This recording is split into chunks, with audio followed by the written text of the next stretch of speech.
कमाएगा और कई लोग ऐसे हैं जो कि ऑलरेडी कमा रहे हैं। अब आपके पास जो भी पैसा आ रहा है, मान लो 100 रुपए आए, 1000 रुपए आए या 10,000 रुपए आए, लाख आए या करोड़ आए, पैसे को ठीक से रखना एक कला होता है, एक आर्ट होता है। पैसा कमाना बड़ी बात नहीं होती है, पैसे को ठीक से रखना वो बड़ी बात होती है, और पैसे को ग्रो करना बड़ी बात होती है। और चिंता मत करो, मुझे पता है आप जितने भी फाइनेंशियल वीडियो देखते होंगे ज्यादातर में गिमिकी नॉलेज होती है कि ये कॉइन खरीद लो, वो खरीद लो, वो सब नहीं, बल्कि ऑथेंटिक नॉलेज होनी चाहिए सबको, बिना किसी गिमिकी चीज के, actual true to the base knowledge. तो जो भी पैसा इंसान कमाता है उसको रखने के कितने तरीके होते हैं। हम एग्जांपल लेते हैं, मान लो एक इंसान ने 10 लाख रुपए कमाया। पहला तरीका है कैश, राइट? 10 लाख कमाया, उसको घर में रख लो, कैश। दूसरा तरीका जो कि हमारे भारत के मेजोरिटी लोग करते हैं वो है बैंक्स। बैंक्स में एफडी, फिक्स्ड डिपॉजिट्स, यानी बैंक्स को पैसा देना, क्योंकि भारत में आज तक किसी सरकार ने बैंक को डूबने नहीं दिया है। मतलब बैंक डूबा है लेकिन उसका रिकवरी करके, उसको मर्ज करके, कुछ ना कुछ करके बचा लिया है। तो बैंक में पैसा रखना ये दूसरा तरीका हो गया। तीसरा है गोल्ड, यानी सोना। पैसे आए, 10 लाख आए और आपने उसे सोने के रूप में खरीद लिया। सोने को करेंसी ऑफ द गॉड्स कहा जाता है। मतलब इस दुनिया में क्या कुछ नहीं डूब जाए, मान लो कि हर सेक्टर डूब जाए, सरकार गिर जाए, रियल एस्टेट गिर जाए, स्टॉक मार्केट गिर जाए, आफत आ जाए, प्रलय आ जाए, लेकिन सोना का वैल्यू तब भी होता है। ऐसा इसलिए क्योंकि सोना हजारों सालों से यूज किया जाते आ रहा है और सोना धरती पे बहुत ही ज्यादा लिमिटेड है। हाँ, जब तक कि कोई एस्ट्रॉयड को जाके माइनिंग न कर ले, हटा वो दूसरा बात है। चौथा रूप है पैसे रखने का, रियल एस्टेट। 10 लाख आए, उसका आपने कोई फ्लैट खरीद लिया। 10 लाख में तो बाथरूम के बराबर भी फ्लैट नहीं मिलेगा वैसे, लेकिन एग्जाम्पल ले लेते हैं कि आपने पैसे को घर के रूप में बदल दिया। इसके बाद जो तरीका है पैसे रखने का वो है स्टॉक मार्केट। और आप कितना भी जाके हिस्टोरिकल एनालिसिस कर लो, आपको ये पता चलेगा कि इकोनॉमी में इन्वेस्ट करना सबसे ज्यादा बेनिफिशियल होता है किसी के भी लिए। कि इकोनॉमी में इन्वेस्ट करने से, देश के स्टॉक मार्केट में इन्वेस्ट करने से सबसे ज्यादा पैसा बना है आज तक। और आपको जैसा पता होगा कि मैं हर कुछ को एकदम सिंपली समझाता हूँ बिना किसी कंफ्यूजन के। तो हम ये एज्यूम करते हैं कि साल 2000 चल रहा है, ठीक है, आज से 24 साल पहले, और किसी के पास 10 लाख रुपए है उस टाइम इन्वेस्ट करने को, और उस इंसान ने कैश रख लिया अपने बेड के नीचे। मे बी काली कमाई होगी, मे बी। तो आज 2024 में उस कैश की वैल्यू 10 लाख की 10 लाख ही रहेगी। Common sense, right? अब बात करते हैं बैंक एफडी। तो एवरेज बैंक रेट को ले लें तो अगर 24 साल तक वही पैसे बैंक में रखे रहते हैं और ठीक आज के दिन वो बैंक जाता और पूछता मेरे 24 साल पहले के 10 लाख रुपए का वैल्यू आज कितना है, तो बैंक वाला कहता सर आपका है 40 लाख।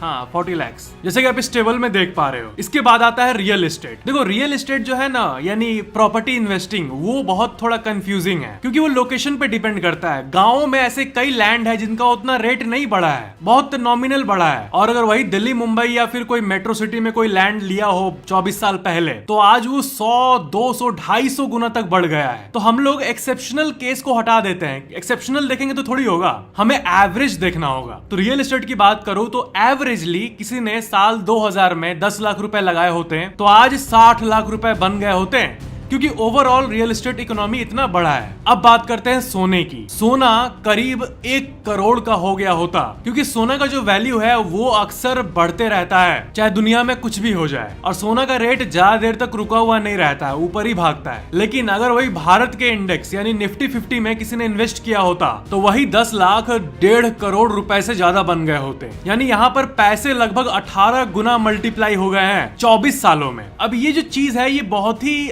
अजीब सी चीज है। मैं क्या बोल रहा हूँ, एक आम इंसान अगर स्टॉक मार्केट में इन्वेस्ट करता है और वो शॉर्ट टर्म वोलेटिलिटी को देखता है, यानी मान लो आज किसी ने इंडियन स्टॉक मार्केट में पैसा लगाया और 6 महीने बाद मार्केट थोड़ा डाउन हो गया, तो फिर लोगों को ये लगने लगता है कि अरे ये मेरा मेहनत का कमाया हुआ पैसा जा रहा है, डाउन हो गया, इससे अच्छा तो बैंक एफडी था। लेकिन बात यह है कि अगर वेल्थ बिल्ड करना है तो इंसान को शॉर्ट टर्म के बदले लॉन्ग टर्म सोचना होगा। ये सोचना होगा कि 20 साल बाद क्या होगा। असल में नैरो फोकस, छोटा दिन का फोकस अगर कोई इंसान लेके चले तो वेल्थ ठीक से नहीं ग्रो हो पाता। आप ये मत भूलना कि लास्ट 24 सालों में 2 बार मार्केट क्रैश भी आ चुका है। साल 2008 इस मॉडर्न टाइम का सबसे भयंकर मार्केट क्रैश था, और दूसरा क्रैश था कोरोना पीरियड। कोरोना में भी मार्केट क्रैश हुआ था। तो ये 2 क्रैश को इंक्लूड करके इतना पैसा बढ़ा है। अभी तो सबसे मैजिकल बात मैंने आपको बताया ही नहीं है। ये जो रिटर्न दिया है निफ्टी 50 ने, ये भारत की टॉप कंपनीज के रिटर्न है, यानी जो बड़ी कंपनीज होती है इंडिया है, जिसके बड़े बड़े ऑफिसेस होते हैं, उसने ये रिटर्न दिया है। लेकिन आप ये मत भूलना, भारत सिर्फ बड़ी कंपनियों से नहीं चलता है, हजारों छोटी कंपनीज भी भारत को पावर दे रही है। अब आप ये बताओ कि एक 22 साल के लड़के का हाइट ज्यादा बढ़ेगा या फिर छोटा सा 5 साल का लड़का का हाइट ज्यादा बढ़ेगा? किसका हाइट बढ़ेगा? बच्चे का, राइट? वैसे ही जो स्मॉल कंपनीज होती है इंडिया में, उसका अगर हिस्टोरिकल डेटा देखे हम तो वो भी एक्सेप्शनल है। और हम लोग साल 2000 से लेके 2024 तक कंपेयर किए थे, 24 साल का लार्ज के मामले में। तो क्योंकि स्मॉल का डेटा 2004 से अवेलेबल है, तो हम लोग ठीक एकदम एग्जैक्ट 20 साल का देखते हैं, एकदम सिंपल। साल 2004 से साल 2024, तो सिर्फ 20 सालों में ही बीएसई स्मॉल कैप इंडेक्स है एक, वो 1000 के बेस वैल्यू से लॉन्च हुआ था और आज उसका वैल्यू पता है कितना है? 54,000 बीएसई स्मॉल कैप। यानी ये इंडेक्स 54 टाइम्स बढ़ा है। इसका मतलब ये हुआ कि अगर वही इंसान जो 10 लाख कमाया था, वो भारत के छोटी कंपनीज में डाल के भूल जाता और आज ठीक आज अभी जब आप वीडियो देख रहे हो, अभी अपना डीमैट अकाउंट चेक करता तो 5 करोड़ 40 लाख रुपए में बदल गया होता। अब ये कोई छोटी बात नहीं है। मुझे लगता है जो इसके बारे में नहीं जानता वो बहुत बड़ा बेवकूफ है। लोग बैंक्स में फंसे रहते हैं और उनको ये नहीं पता कि देश के इकोनॉमी में कंट्रीब्यूट करने का बेनिफिट क्या है। मैं ये नहीं कह रहा कि बैंक्स खराब है, देखो बैंक्स का भी पर्पस होता है। हम जितना भी कमाते हैं उसका अच्छा खासा हिस्सा सेफ एसेट्स यानी बैंक एफडी वगैरह में होना चाहिए, लेकिन कुछ पैसे इनमें भी लगना चाहिए और वो भी सारे रिस्क को जानते हुए। और हिस्टोरिकल डेटा यानी पास्ट डेटा का एनालिसिस ये कहता है कि स्टॉक मार्केट में जो पैसा लगाने का रिस्क है वो ज्यादातर शॉर्ट टर्म होता है। यानी आज किसी ने पैसे लगाया तो हो सकता है कि 1 साल बाद वो पैसा उतना ना बढ़े या फिर घट जाए में भी, या फिर 10 लाख का 9 लाख हो जाए में भी। लेकिन असल में जिनका हार्ट एकदम मॉन्क की तरह है, जो अपने आप को ऐसे पीरियड में कंट्रोल करके रह सकते हैं, वही बड़ा वेल्थ बनाते हैं। और देखो मैं किसी भी प्रोडक्ट या सर्विस का नाम इस वीडियो में नहीं ले रहा हूँ और ना ही डिस्क्रिप्शन में कोई लिंक है, क्योंकि ये जनरल प्योर अवेयरनेस वीडियो है जो कि सबको होना चाहिए। बात यह है कि जिसको ये जानकारी होती है वो बताते नहीं कि सामने वाले का भी वेल्थ बन जाएगा, लेकिन ये बहुत छोटी सोच है। बात यह है कि अगर हर कोई ही इन्वेस्ट करने लगे तो इकोनॉमी और ऊपर जाएगी, सबको और फायदा होगा। अब एक बहुत ही डीप सी बात मैं बोलने जा रहा हूँ, इसको आपको ध्यान से समझना होगा। आपको क्या लगता है, आप कहीं भी पैसा लगाओ, अगर वो आपको 7% इंटरेस्ट दे रहा है और एक दूसरी जगह जहाँ पे आपको 9% इंटरेस्ट मिल रहा है, दोनों में उतना अंतर नहीं होगा, राइट? क्योंकि 2% का ही तो अंतर है ना? लेकिन जब कंपाउंडिंग की बात आती है ना, तो एक्चुअल में बहुत फर्क होता है। तो देखो अब हम कैलकुलेट कर रहे हैं कि किसी ने 10 लाख रुपए लगाया और 1 साल के लिए लगाया, तो 1 साल बाद 70,000 रुपए बढ़ चुके होंगे पूरे 1 साल में 7%, जो कि बैंक देता है। अब इसको बढ़ाते हैं और बढ़ाते बढ़ाते हम जाते हैं 25 साल बाद। तो 25 साल में आप देख सकते हो इन्वेस्टेड अमाउंट 10 लाख है, उसके ऊपर का ब्याज मिला हुआ है 44 लाख 25 सालों में। तो अब जो फंड वैल्यू है वो है 54 लाख, राइट? ये था 7% का हिसाब। अब Indian stock market overall long term में 10% का रिटर्न तो दे ही देता है एवरेजली, ये जितने इन्वेस्टर्स हैं उन सबको पता है। तो अब हम 10 लाख पे कैलकुलेट करते हैं, तो 10% के हिसाब से 1 साल में 1 लाख बढ़ा। तो अब हम जाते हैं 25 साल बाद और देखते हैं कितना फर्क पड़ता है 7% वाले के मुकाबले। तो यहाँ पर देखो 25 साल बाद यहाँ पर इंटरेस्ट अमाउंट 98 लाख है, यानी ओवरऑल फंड 1 करोड़ का हो चुका है, जो कि पिछले से ऑलमोस्ट डबल है। तो यहाँ पर परसेंटेज की बात करें तो 7 और 10 के बीच में सिर्फ 3 का फर्क है ना, लेकिन अमाउंट के बीच में डबल है। तो ऐसा नहीं है कि 7% कोई बैंक दे रहा है और 14% आपको कहीं मिल रहा है तभी अमाउंट डबल होगा, ये नहीं काम करता है। से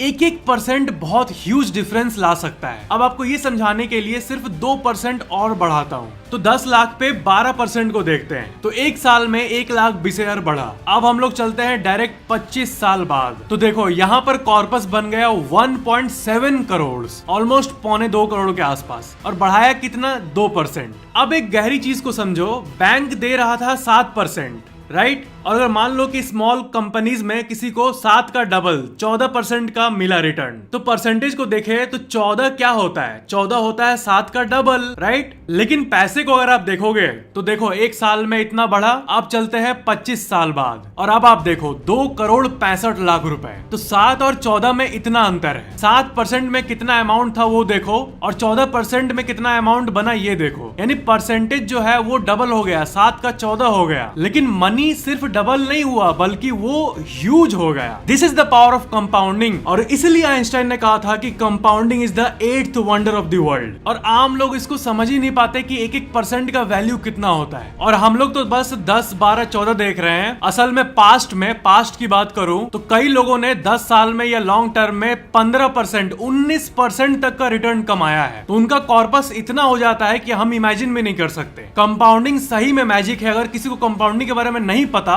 तो वो लाइफ के सबसे इंपॉर्टेंट चीजों में से एक चीज को मिस कर रहा है। और अब यहाँ पर एक बहुत ही जरूरी बात आती है कि आपने बहुत सारे इन्फ्लुएंसर्स को ये कहते हुए सुना होगा कि इस स्टॉक को खरीद लो, उस स्टॉक को बेच लो। तो पहली बात, किसी के भी सिंगल स्टॉक रिकमेंडेशन को कभी मत मानना जब तक आप अपना एनालिसिस ना करो तो। और एक आम इंसान की बात करें तो किसको उतना टाइम है जो जाके पता करे कि ये स्टॉक अच्छा है या ये स्टॉक अच्छा है? ज्यादातर लोगों की बात हो रही है। हाँ, है वो 2% लोग जो कि स्टॉक में अल्ट्रा ह्यूज वेल्थ बना लेते हैं, जिनको की 50% का CAGR मिल जाता है। जैसे कि टाइटन स्टॉक लास्ट 20 साल में 40% का CAGR दिया है। यानी आज से 20 साल पहले किसी ने इस स्टॉक में पैसा लगाया होता 10 लाख रुपए तो आज 33 करोड़ रुपए बन गए होते। ये बिल्कुल भी मजाक नहीं है। लेकिन ध्यान दो इस बात पे, क्या अभी के वैल्यू के हिसाब से वो और ग्रो करेगा? यहीं पे लोग गलती करते हैं कि हाँ, इसने इतना रिटर्न दिया है तो इसी में लगा लेते हैं क्योंकि ये तो आगे भी बढ़ेगा, राइट? लेकिन अक्सर ऐसा नहीं होता। जो लोग सोचते हैं एट लार्ज उसका उल्टा ही होता है ज्यादातर समय। और कई लोग यही गलती करते हैं कि अभी कोई स्टॉक मान लो 10 रुपए का है तो उसमें एक ही इंसान ने 10 लाख रुपए लगा दिया ये सोच के कि हाँ, ये तो 5 साल में 1 करोड़ 2 करोड़ हो जाएगा। लेकिन ऐसा करने में ज्यादातर लोग 99% लोग फेल हो जाते हैं। तो इतना जब माथा पेची है कि स्टॉक कौन चुने,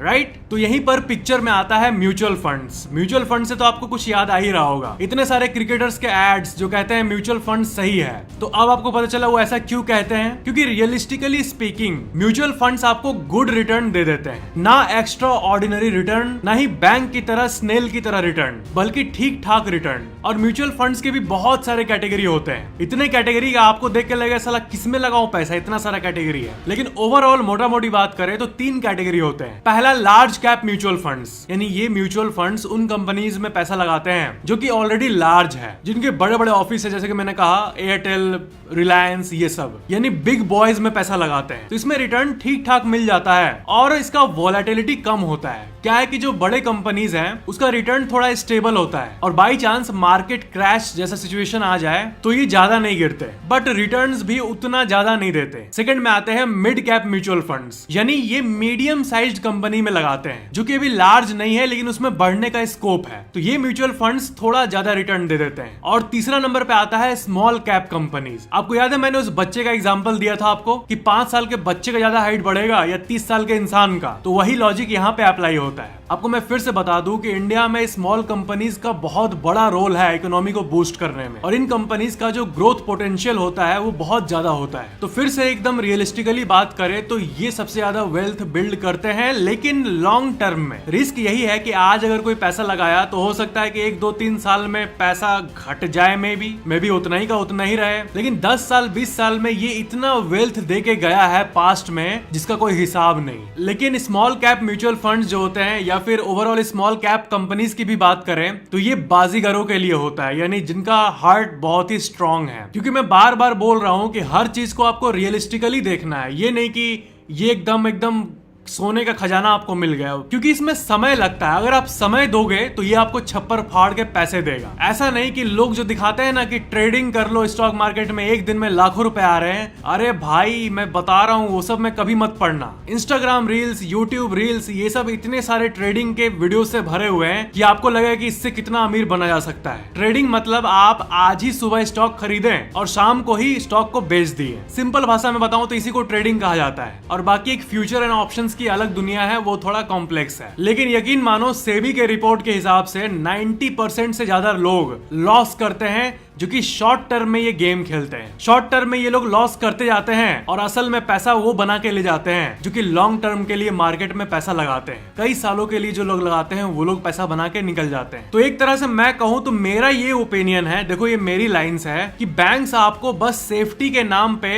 कम रिटर्न दे के चली जाती है और आप उल्लू बन जाते हो। लेकिन यहाँ पर आपको ये भी जानने की जरूरत है कि सारा कमाया हुआ पैसा मार्केट में नहीं लगाना चाहिए। देखो मैं अपनी बात करूं तो मैं एकदम सिंपल रूल फॉलो किया हूँ, और वो है आधा आधा यानी हाफ हाफ। अब ये हाफ हाफ क्या है? देखो, क्योंकि यंग हूँ मैं, क्योंकि अभी मैं रिटायरमेंट से बहुत दूर हूँ, तो मेरा खुद का आधा वेल्थ सेफ एसेट्स में है, यानी बैंक एफडीज वगैरह, लेकिन आधा स्टॉक मार्केट में भी है। यानी बैंक्स का भी पर्पस है, ऐसा नहीं कि बिल्कुल नहीं है। इंसान के पास सेफ पैसा भी होना चाहिए जो कि एकदम पीस ऑफ माइंड दे कि हाँ वो पैसा कहीं नहीं जा रहा, रहेगा अकाउंट में मस्त। लेकिन कुछ पैसा ऐसे वेल्थ जनरेटर्स में भी होना चाहिए। और म्यूचुअल फंड्स की बात को कंटिन्यू करें तो देखो, म्यूचुअल फंड्स जो होते हैं वो उस सर्विस को कहा जाता है जहां पर एक एक्सपर्ट फंड मैनेजर रहता है और उसके पास सालों का एक्सपीरियंस होता है और वो बहुत सारे स्टॉक्स के बास्केट को खरीदता है। यानी ऐसा नहीं कि वो सारे पैसे को एक ही स्टॉक में लगा दिया, वो अपने रिसर्च के हिसाब से बहुत सारे स्टॉक्स में पैसा लगाता है और वही चीज एक फंड के रूप में रहती है। यानी किसी को अगर माथा पेची नहीं करना है, बिना मतलब के एनर्जी वेस्ट नहीं करना है, किसी एक्सपर्ट के हाथों में अपना पैसा देना है और पैसे को ग्रो करना है, तो वो जाके म्यूचुअल फंड ले सकता है। एकदम सिंपल है ये म्यूचुअल फंड्स। किसी भी फैमिली में अगर फाइनेंशियल नॉलेज है तो समझ लो कि परिवार का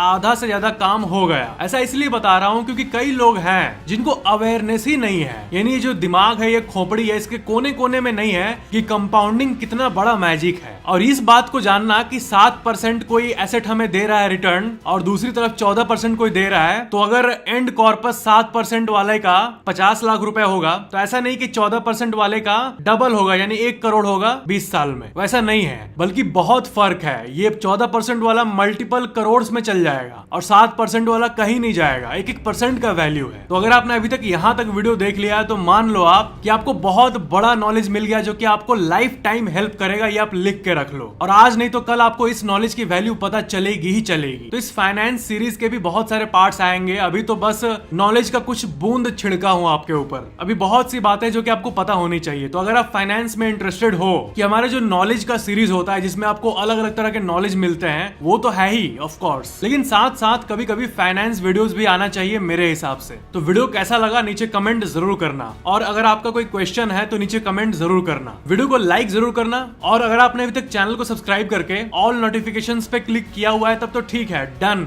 लेकिन अगर आपने अभी तक नहीं किया है तो सब्सक्राइब करके बेल आइकन पे क्लिक करके ऑल पे जरूर क्लिक कर लेना, ताकि नेक्स्ट वीडियो आपके फोन में सबसे पहले मिल जाए। Thank you so much for watching. मिलते हैं अगले वीडियो में।